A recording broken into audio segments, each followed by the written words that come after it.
June 19th, 1944. Lieutenant Warrant Officer Sakio Kumatsu settles into his Zero's cockpit with absolute confidence. He's heard rumors about a new American fighter, but intelligence reports assure him it's just another clumsy, heavily armored boat compared to the nimble Zero. In the ready room, he joked with his squadron mates, "Let the Americans bring their flying tanks. We'll dance circles around them like always." In 90 minutes, Kumatsu will discover why American pilots are calling this morning a turkey shoot, and it won't be the Japanese doing the shooting. For nearly 3 years, the Mitsubishi A6M0 dominated Pacific skies. Its reputation was earned through devastating victories from Pearl Harbor to the Dutch East Indies. The fighter could outturn anything in the air, had incredible range, and in the hands of a skilled pilot, seemed virtually untouchable.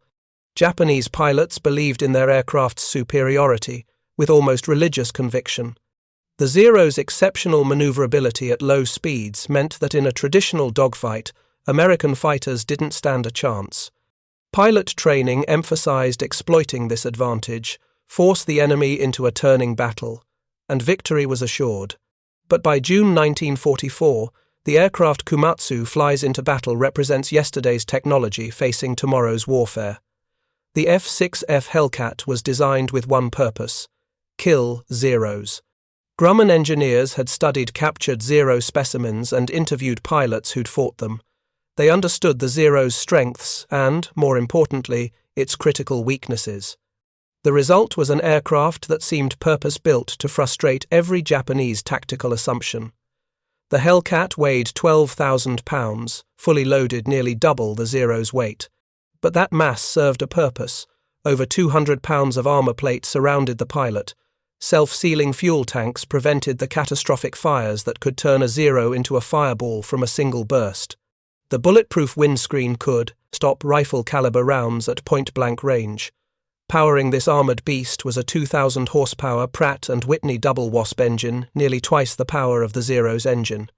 This brute force gave the Hellcat a climb rate of 3,500 feet per minute and speeds exceeding 380 miles per hour. Before we jump back in, tell us where you're tuning in from, and if this story touches you, make sure you're subscribed because tomorrow I've saved something extra special for you. But the Hellcat's true killing power came from its armament.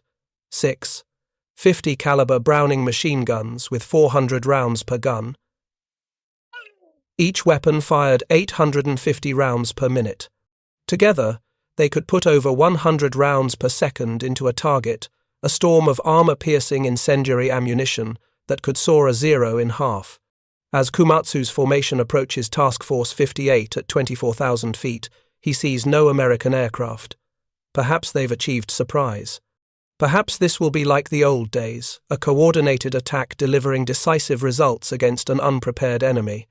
What Kumatsu doesn't know is that radar operators aboard USS Yorktown detected his formation 150 miles away. Fighter direction officers have already vectored intercept coordinates to combat air patrol fighters. The Americans know exactly where he is, at what altitude, and how long until contact. Commander David McCampbell's division of 12 Hellcats climbs toward the intercept point, maintaining tight formation. Each pilot has over 300 hours of flight time. They've trained extensively in deflection shooting, energy management, and coordinated team tactics. They're not coming to dogfight. They're coming to execute. At 0915 hours, the first Hellcats attack from above and behind, exactly the position that maximizes their advantages and negates the Zero's strengths. Ensign Hiroshi Tanaka, flying as a wingman with only 75 hours total flight time, brakes left instinctively, trying to force an overshoot. The textbook defensive maneuver should work the Zeros. Superior turning ability should allow him to reverse position and get on the American's tail. The Hellcat follows his turn with surprising agility. At high speed, the American fighter's superior power allows sustained maneuvering, while the Zero's controls become heavy and unresponsive.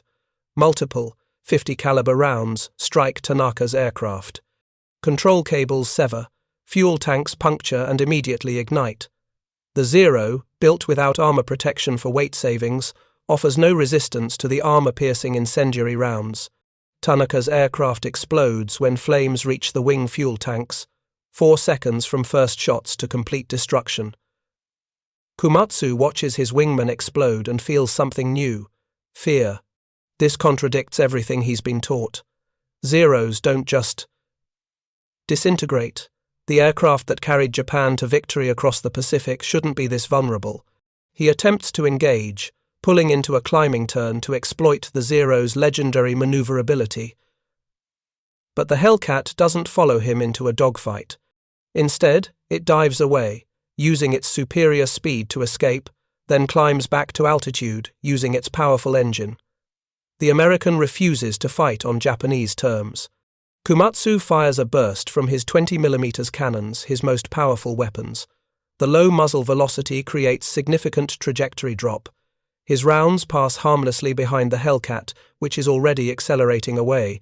Then the American turns and dives again. This time, Kumatsu sees the Hellcat's nose light up with 6 points of fire.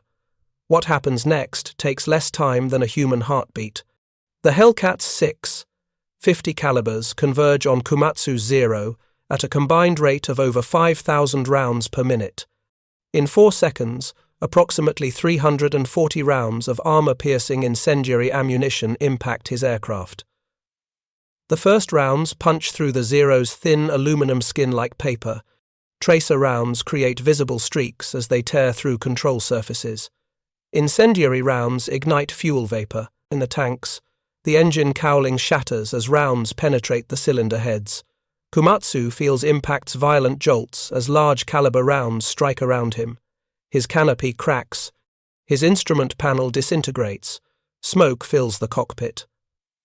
The Zero, designed for minimum weight and maximum range, has no defense against this kind of firepower. The same design philosophy that made it dominant in 1941 makes it catastrophically vulnerable in 1944. Kumatsu's Zero doesn't gradually fail, it comes apart. The wing separates at the root. The fuselage breaks in 2 sections. What was a fighter aircraft becomes tumbling debris, trailing smoke and flame. This scene repeats across the sky with mechanical precision. American pilots, following their training, refuse to engage in the low-speed turning battles where Zeros excel. Instead, they use the boom and zoom tactic, diving attacks from altitude, firing devastating bursts, then climbing back to safety before the Japanese can respond. The Hellcat's robust radio equipment enables clear coordination. Wingmen protect leaders, sections support each other. The Americans fight as a coordinated team.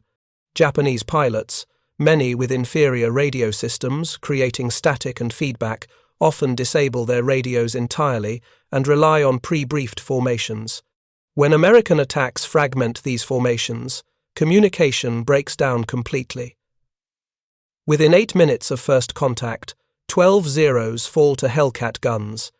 American pilots observe patterns that reveal the truth.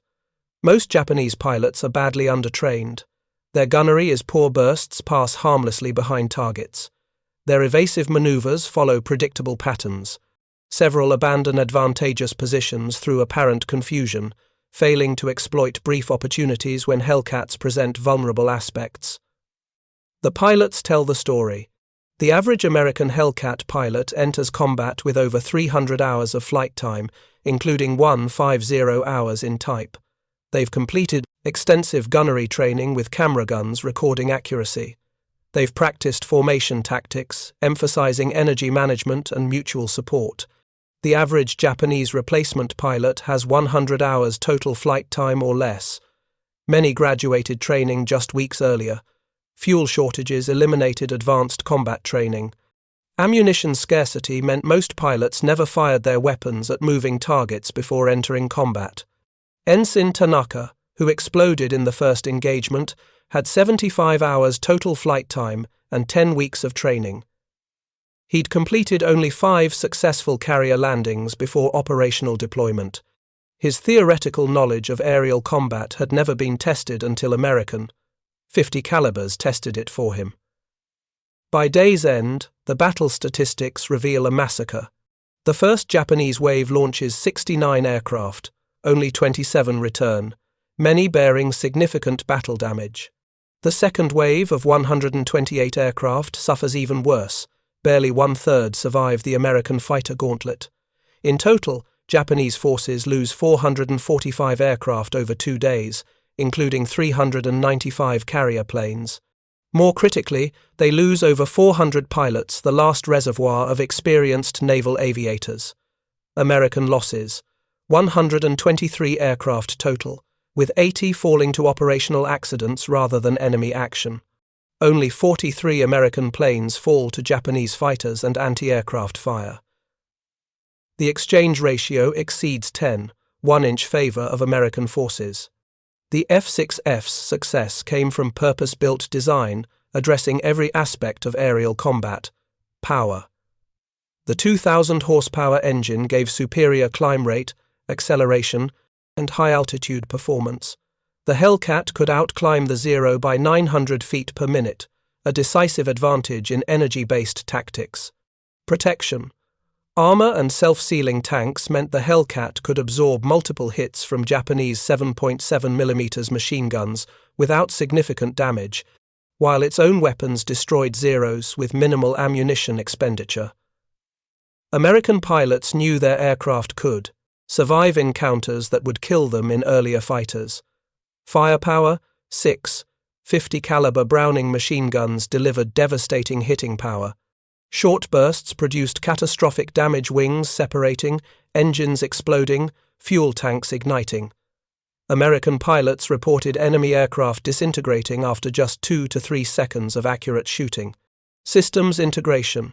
American forces combined the Hellcat with radar warning, fighter direction, and coordinated tactics.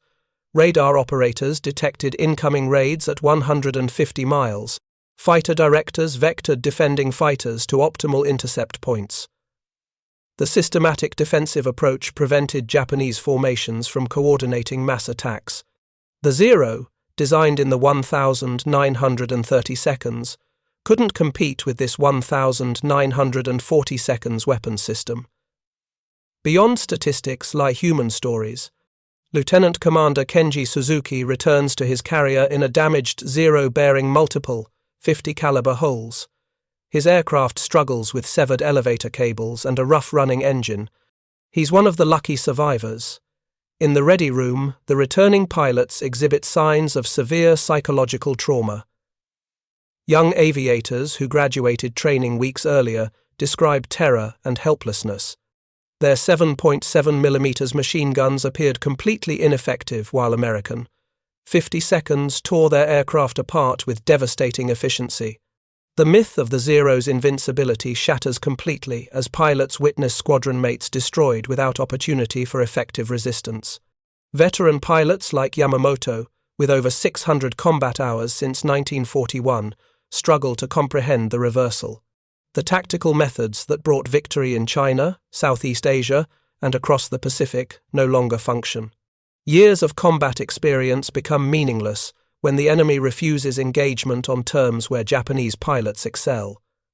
Maintenance crews aboard Japanese carriers count empty parking spots where aircraft should have returned.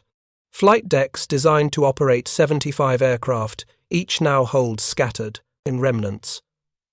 Mechanics and armourers stand idle with no machines to service. Admiral Jisaburo Ozawa contemplates continuing operations with drastically reduced air groups, but reconnaissance reports indicate American carriers maintain full combat capability despite 3 mass attacks. The sacrifice of additional pilots and aircraft seems pointless against an enemy demonstrating overwhelming superiority. Yet withdrawal abandons the Saipan garrison and acknowledges defeat in what Japanese planners considered the decisive battle for Pacific supremacy. The communication breakdown between commanders and flying personnel prevents honest evaluation. Traditional Japanese emphasis on spiritual determination over material factors means many commanders refuse to acknowledge that enemy fighters could so completely dominate their naval aviators, but the pilots know the truth. The Zero's invincibility was always a myth sustained by superior training and favorable circumstances. When American industry produced a superior fighter and trained thousands of pilots to fly it effectively, that myth died in flames over the Philippine Sea. Japanese pilots mocked the F6F Hellcat based on intelligence estimates, suggesting American fighters remained inferior to updated Zero variants in all performance parameters except diving speed. They were catastrophically wrong. The Hellcat wasn't just better, it was purpose-built to exploit every Zero weakness while negating its traditional advantages. The aircraft appeared designed specifically to kill Zeros, because it was. When those 650 caliber machine guns opened up, they delivered a verdict that couldn't be appealed. American industrial might, technological innovation, and systematic training had produced a fighter that ended Japanese naval aviation's dominance in a single morning's combat.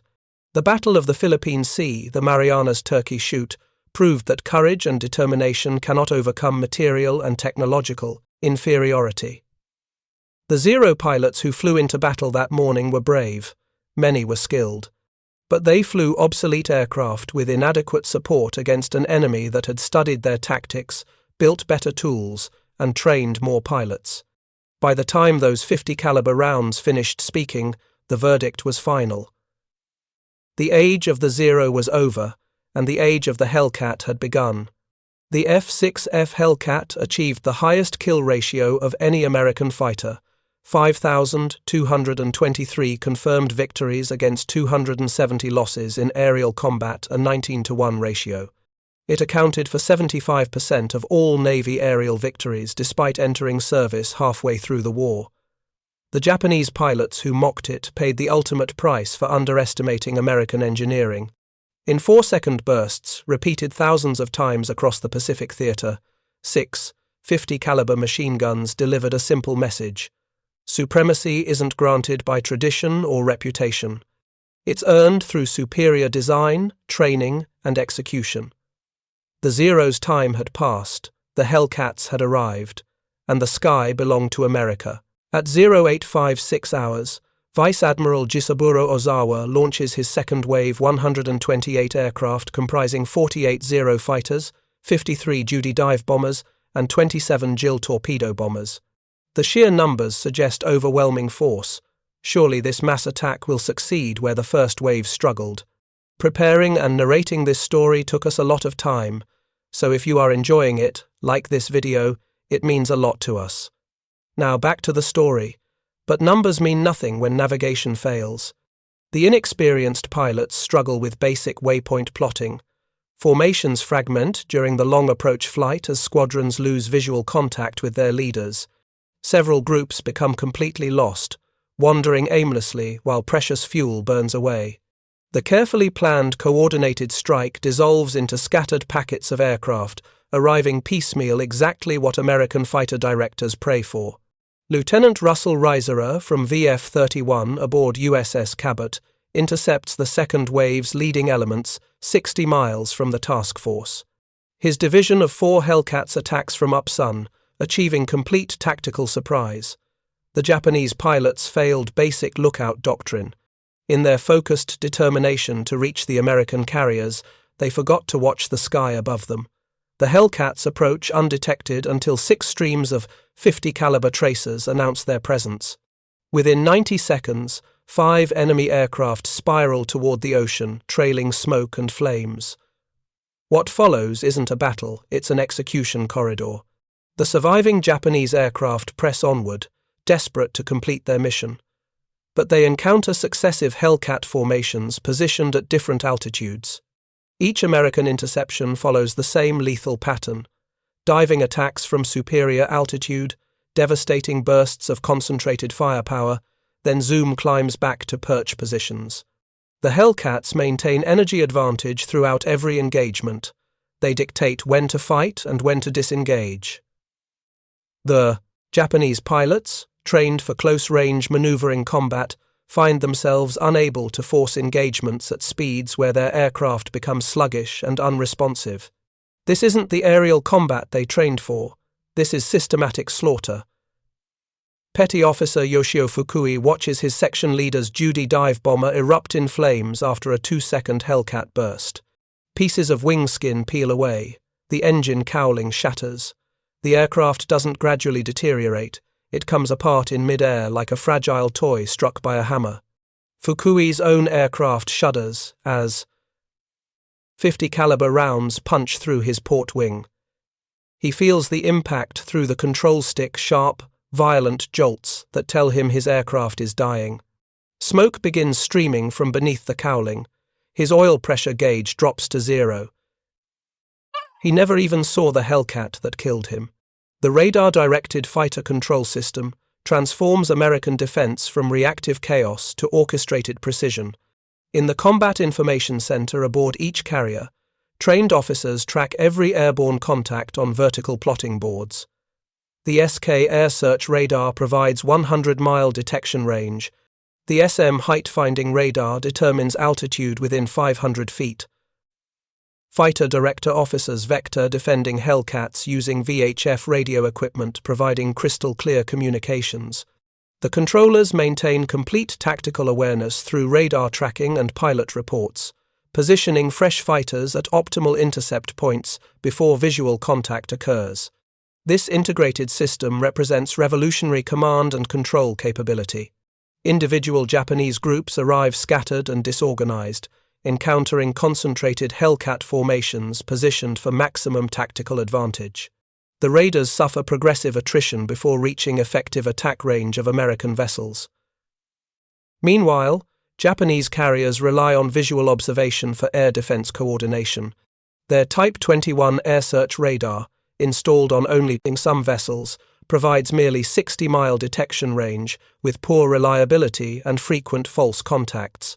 Without height-finding capability or integrated fighter direction, Japanese combat air patrols operate independently using pre-war tactical doctrine. The technological gap isn't measured in increments, it's measured in dead pilots. Lieutenant Alexander Vrasiu from VF-16 aboard Lexington intercepts a formation of Judy dive bombers attempting to penetrate the fighter screen. His section of 4 Hellcats engages 12 enemy aircraft in an 8-minute running battle. Preparing and narrating this story took us a lot of time, so if you are enjoying it, like this video, it means a lot to us. Now, back to the story. Vrasiu's Hellcat absorbs multiple hits from defensive fire 7.7mm rounds that punch through non-critical areas, but fail to penetrate vital systems protected by armor plate.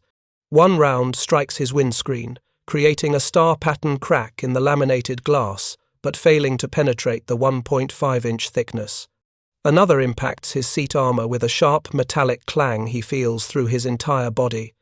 He's still flying, still fighting. His return fire tells a different story.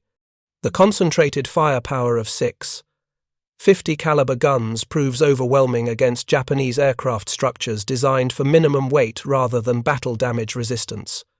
Vrasiu observes his tracers converging on a Judy dive bomber. The aircraft's tail section separates. The fuselage breaks in half, burning fuel streams from ruptured tanks, 3-second burst. Complete destruction. He shoots down 6 aircraft in 8 minutes, expending only 360 rounds of his 2,400-round ammunition load. The efficiency is remarkable, an average of 60 rounds per kill. American gunnery training produces consistent accuracy that Japanese pilots, with their abbreviated programs, cannot match. Lieutenant Junior Grade Toshi Yamamoto represents one of the few experienced pilots remaining in Japanese service. With over 600 combat hours accumulated since 1941, he's survived missions over the Dutch East Indies, Rabaul, and Guadalcanal, where Japanese naval aviation previously dominated. But today feels different. He watches the second wave's destruction with growing horror. The tactical methods that brought victory throughout the war's early years simply don't function against these new American fighters. His experience, years of accumulated combat knowledge, becomes meaningless when the enemy refuses engagement on terms where Japanese skill matters. The Hellcat pilots won't dogfight. They won't commit to turning battles where superior Japanese maneuverability might prevail. They simply dive, shoot, and climb away before Japanese pilots can respond effectively. It's like trying to sword fight an opponent who insists on using a rifle from 100 yards away. Technically, you're both armed. Practically, the engagement is predetermined. Yamamoto's wingman, Ensign Hiroshi Tanaka, died in the first engagement. 75 hours of flight time ended in a 4-second burst that transformed his Zero into tumbling wreckage. The young pilot never had a chance. His abbreviated training provided only theoretical knowledge that proved worthless against real American fighters flown by well-trained pilots. Yamamoto realizes the terrible truth. Japan is sending children into battle against professionals.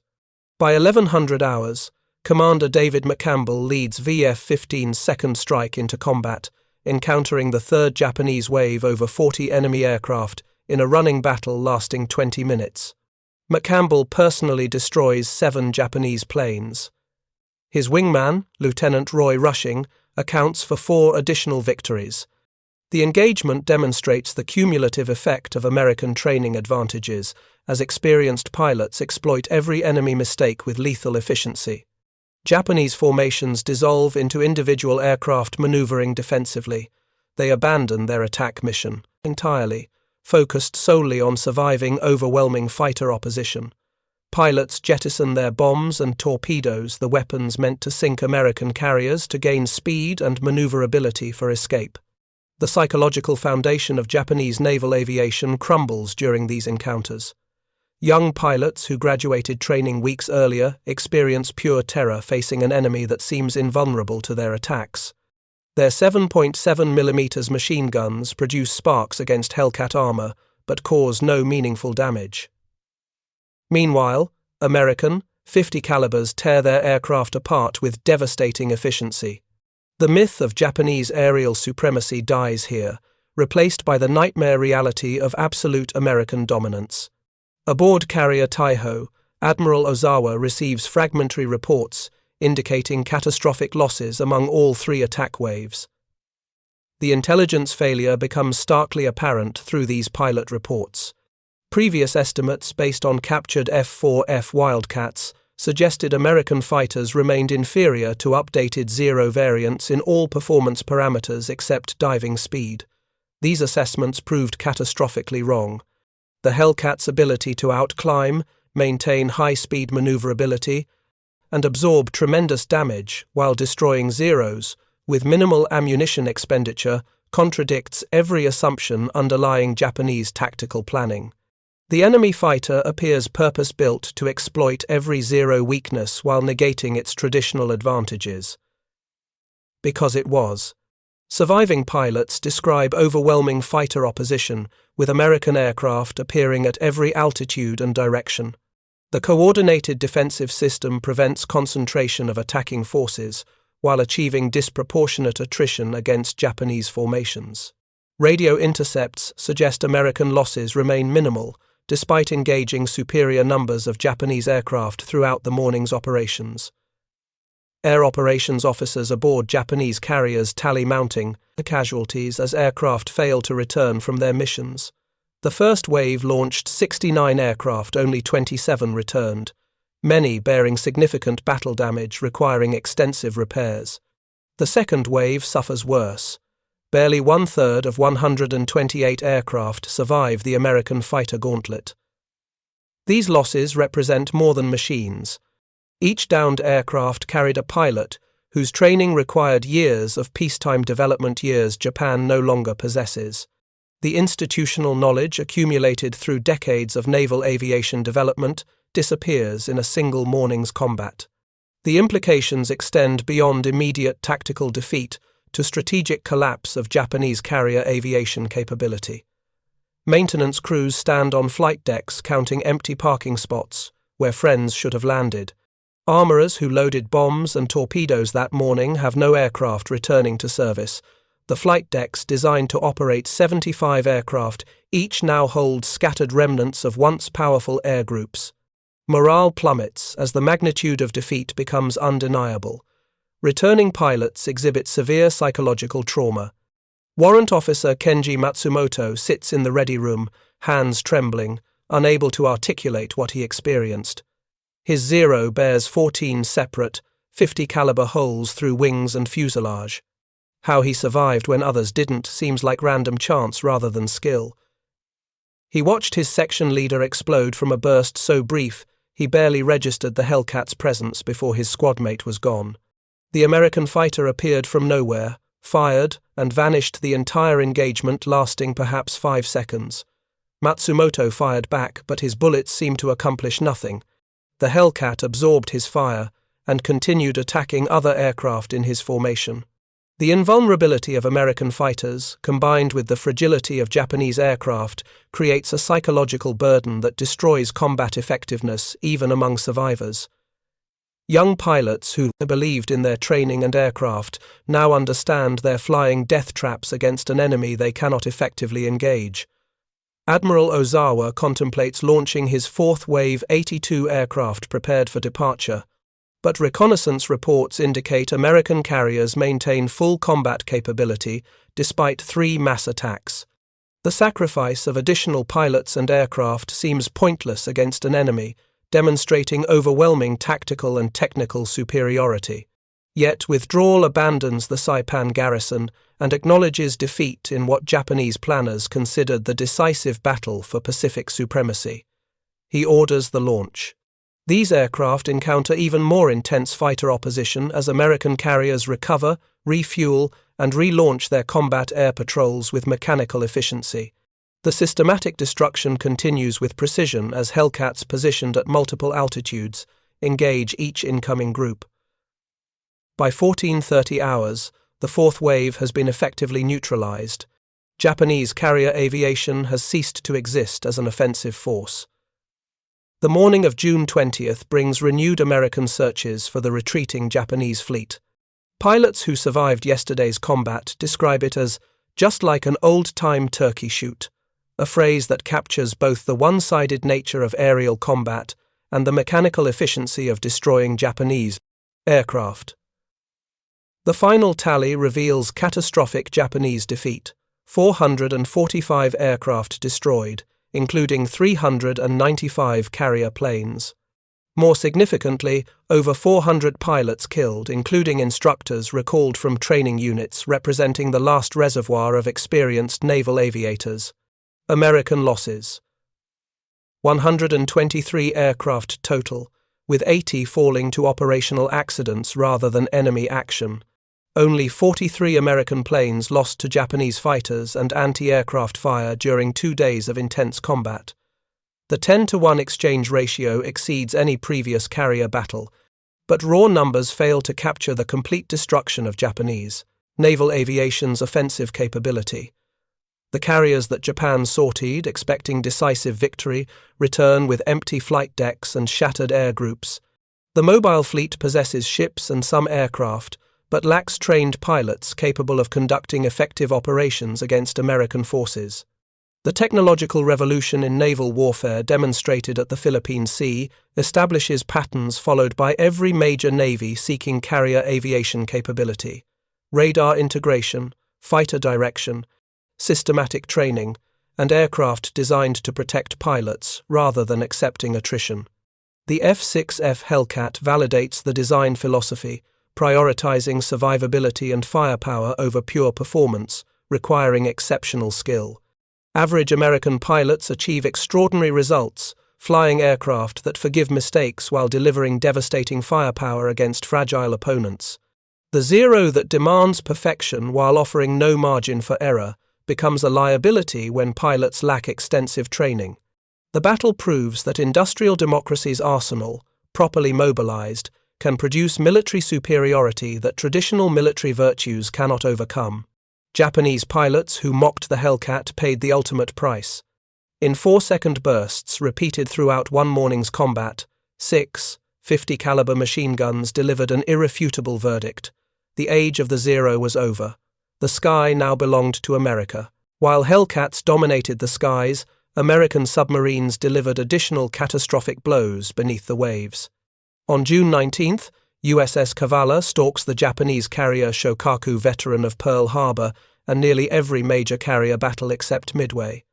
At 1,220 hours, Kavala's torpedoes strike home. 3 explosions tear through Shokaku's hull as the carrier conducts flight operations, refueling aircraft on deck. Aviation fuel lines rupture. Gasoline vapor spreads throughout the ship. The crew fights desperately to control flooding and fires, but damage control efforts prove futile. At 1,501 hours, massive internal explosions tear Shokaku apart. The carrier that symbolized Japanese naval aviation's early war dominance sinks beneath the Philippine Sea, taking 1,263 crew members to the bottom. The loss represents more than a ship. It eliminates the institutional experience of veteran crews who cannot be replaced before war's end. But Shokaku's sinking pales compared to what happens to Japan's newest fleet carrier. Taiho represented Japan's most advanced carrier design, an armored flight deck vessel displacing 29,300 tons, completed just 3 months earlier.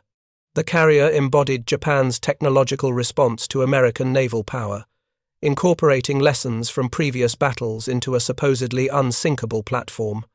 At 0809 hours, USS Albacore fires 6 torpedoes at Taiho from 5,900 yards.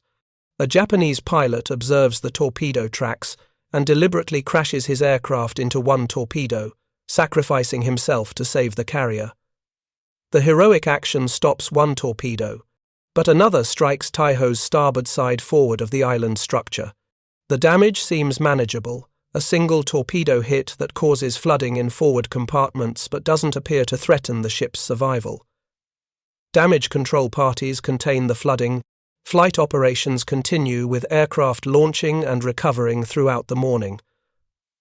What nobody realizes is that the torpedo ruptured aviation fuel tanks, releasing gasoline vapor throughout the ship's interior spaces. An inexperienced damage control officer makes a fatal decision. He orders the ship's ventilation system opened to clear fuel vapors from interior spaces. Instead of venting the gas safely overboard, the ventilation system distributes volatile fumes throughout Taiho's interior, transforming the entire ship into a massive fuel-air bomb waiting for ignition. At 1,532 hours, a single spark, possibly from electrical equipment or machinery, ignites the accumulated vapors. The explosion is catastrophic. Massive detonations tear through Taiho's interior, blowing out the armored flight deck from beneath, collapsing hangar decks, and rupturing the hull. Secondary explosions follow as aviation ordnance and fuel reserves detonate in chain reactions. Admiral Ozawa transfers his flag to cruiser Haguro as Taiho settles by the bow, her armored flight deck designed to withstand bomb hits, proving useless against internal explosions. At 1,628 hours, Taiho sinks, taking 1,650 officers and crew with her. Japan's newest and most advanced carrier sunk by a single torpedo through cascading damage control failures. By the evening of June 19th, Admiral Ozawa confronts devastating losses. 2 fleet carriers sunk, over 400 aircraft destroyed, and more than 400 pilots killed. His mobile fleet that sortied expecting decisive victory has been systematically dismantled by American air superiority and submarine warfare. The carrier force that once dominated the Pacific has been reduced to impotence in a single day's operations. But the Americans aren't finished. On June 20th, American search aircraft locate the retreating Japanese fleet 275 miles west-northwest of Task Force 58. The distance poses significant challenges. It's at the extreme range of American aircraft, requiring careful fuel management for any hope of returning safely.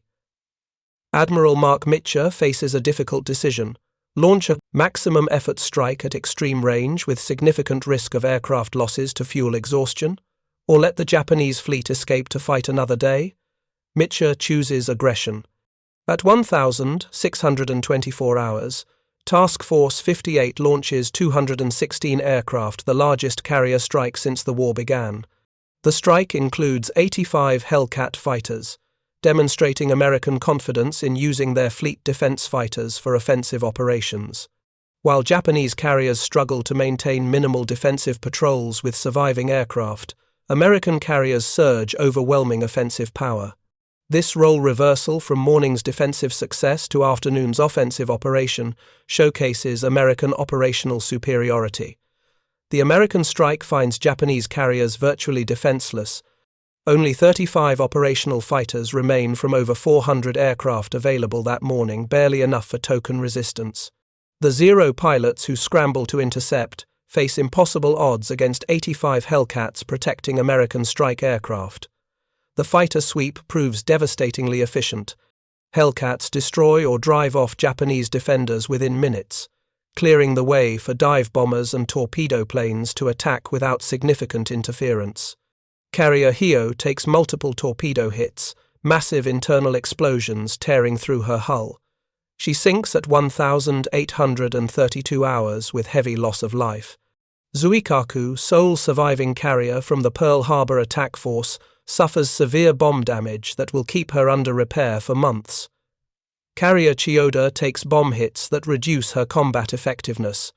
Japanese anti-aircraft fire proves largely ineffective against coordinated attacks pressed home with determination by experienced American pilots who've trained for precisely this scenario.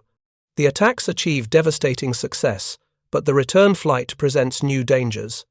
American strike aircraft turn for home as the sun sets, creating navigation challenges as pilots struggle to locate their carriers in gathering darkness. Fuel gauges creep toward empty. Radio calls become increasingly desperate as pilots report bingo fuel the minimum needed for safe return. Admiral Mitcher faces another critical decision. Carriers conducting night flight operations maintain strict light discipline to avoid submarine attack. Illuminating the fleet could invite torpedo strikes. But without lights, returning pilots flying on fumes might ditch in darkness, dramatically reducing rescue chances. Mitcher makes a decision that prioritizes his pilots over ship security. Turn on the lights. Every carrier in Task Force 58 illuminates searchlights, sweep the sky. Deck lights outline landing areas.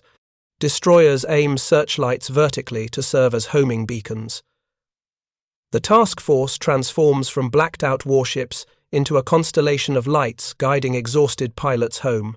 The calculated risk prioritizes aircrew recovery over vessel security, demonstrating American confidence in their tactical position and their commitment to pilot welfare. Despite Mitcher's decision, 80 aircraft run out of fuel or crash during night landing attempts. Pilots ditch in the ocean or crash on carrier decks. Destroyers throughout the task force conduct search and rescue operations, plucking pilots from the water using searchlights to locate survivors. The personnel recovery effort achieves remarkable success. 85% of downed aviators are rescued. American destroyers and escort vessels maintain systematic search patterns throughout the night, treating pilot recovery as a combat operation rather than an afterthought. This commitment to pilot welfare contrasts sharply with Japanese operations where downed pilots often faced abandonment. The American approach recognizes that trained pilots represent investments requiring protection both for morale and practical combat effectiveness. The Battle of the Philippine Sea conclusively demonstrates that technological superiority combined with systematic training can completely negate enemy tactical doctrine regardless of determination or courage. Japanese naval aviation built its reputation on superior aircraft and extensively trained pilots, achieving decisive victories throughout 1941 to 1942. The Zero fighter dominated every opponent through exceptional maneuverability and range, while pilots accumulated combat experience across multiple campaigns. This combination created psychological supremacy, where Allied pilots entered combat, expecting defeat. The Hellcat's introduction reverses this dynamic through purpose-built design, specifically countering Japanese advantages. American designers accepted weight penalties for armor and self-sealing tanks, creating aircraft that survived damage, destroying Zeros instantly. The powerful engine provided performance margins, allowing pilots to dictate engagement terms while avoiding situations where Zeros excelled. But technology alone doesn't explain American victory.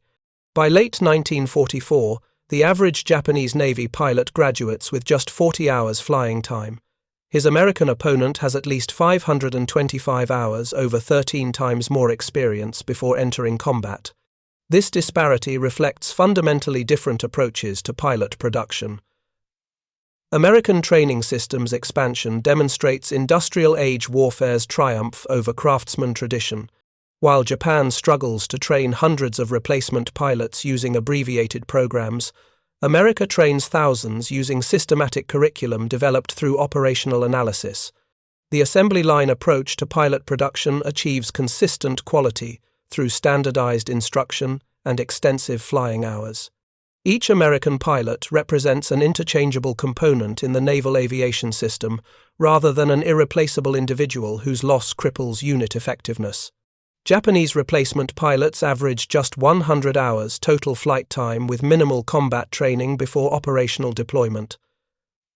Fuel shortages force reliance on ground instruction and limited flying hours in obsolete training aircraft. Most pilots never fire weapons at aerial targets before entering combat. Formation flying emphasizes parade ground precision over tactical flexibility. The abbreviated program eliminates aerobatics, instrument flying, and night operations considered essential in pre-war curriculum.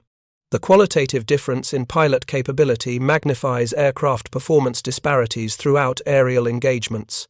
When inexperienced Japanese pilots flying inferior aircraft face well-trained American pilots in superior fighters, the outcome is predetermined. American industrial superiority ultimately proves decisive through quantity and quality advantages that overwhelm Japanese forces, regardless of tactical innovation or individual courage. The production statistics reveal the hopelessness of Japan's position. America produces 96,000 aircraft in 1944 alone. Japan manages only 28,000 despite total national mobilization. The numerical advantage of over 1-inch production translates directly to operational superiority, but numbers tell only part of the story. American aircraft, like the Hellcat, incorporate technological advances, radar, superior engines, effective armament that Japanese designs lack. The Zero, cutting edge in 1940, becomes obsolete by 1944 because Japan lacks industrial capacity for wholesale redesign and production of next-generation fighters. American factories produce not just more aircraft, but better aircraft, continuously incorporating combat lessons into improved models. The F6F Hellcat achieves the highest kill ratio of any American fighter in World War II. 5,223 confirmed aerial victories against 270 losses in air combat, a ratio of 19-1. More remarkably, Hellcats account for 75% of all U.S. Navy aerial victories despite entering service halfway through the war. The aircraft validates the design philosophy, prioritizing pilot survival and firepower over pure performance metrics requiring exceptional skill. Veterans consistently praise the Hellcat's forgiving flight characteristics and ability to absorb battle damage while maintaining combat effectiveness. An average pilot can achieve excellent results flying the Hellcat, whereas the Zero demands near perfection to extract its maximum potential perfection that abbreviated Japanese training programs cannot provide. Japanese naval aviation never recovers from the Marianas disaster. The pilots lost during one morning's combat represent years of training investment that cannot be replaced through abbreviated programs, producing marginally competent replacements. The institutional knowledge accumulated through decades disappears when experienced pilots die without opportunity to transfer their skills to the next generation. The qualitative collapse becomes irreversible as inexperienced pilots suffer disproportionate losses in subsequent operations, further degrading overall effectiveness. By war's end, Japanese naval aviation is relegated to desperate kamikaze attacks that sacrifice pilots and aircraft for minimal strategic impact. The suicide tactics emerge from recognition that conventionally trained pilots cannot achieve meaningful results against American forces. Better to crash deliberately into targets than be shot down attempting orthodox attacks. The kamikaze phenomenon represents the ultimate admission of defeat, acknowledgement that Japanese pilots cannot compete with American fighters and must resort to suicide attacks to inflict any damage whatsoever. The F6F Hellcat continues serving through the Korean War, adapted for ground attack missions, exploiting its robust construction and heavy armament. The design's emphasis on durability and firepower translates effectively to the ground support role, where battle damage resistance proves equally valuable. The aircraft's combat record influences post-war fighter design worldwide. The integration of protection systems, powerful engines, and concentrated firepower becomes standard practice. The lesson that average pilots in excellent aircraft outperform exceptional pilots in mediocre aircraft shapes military aviation development for decades. The Battle of the Philippine Sea, the Marianas Turkey Shoot, enters history as definitive proof that modern warfare rewards industrial capability and scientific advancement over warrior tradition and spiritual determination. Japan's attempt to achieve decisive victory through conventional carrier aviation ends in catastrophic defeat that eliminates naval aviation as an effective force. The Imperial Navy that dominated the Pacific in 1942 becomes incapable of meaningful offensive operations by June 1944. The Zero fighter that symbolized Japanese aerial supremacy becomes synonymous with obsolescence and vulnerability against modern American fighters. The psychological impact extends beyond military defeat to national recognition that spiritual determination cannot overcome material inferiority against industrial democracy's arsenal. The Japanese pilots who mocked the F6F Hellcat based on intelligence estimates and early war victories learned a brutal lesson. Supremacy isn't granted by reputation or tradition. It's earned through superior design, systematic training, and industrial capacity. In 4-second bursts repeated thousands of times across the Pacific Theater, 6 50-caliber machine guns delivered an irrefutable message. The age of the Zero was over. The age of the Hellcat had begun, and the sky belonged to America.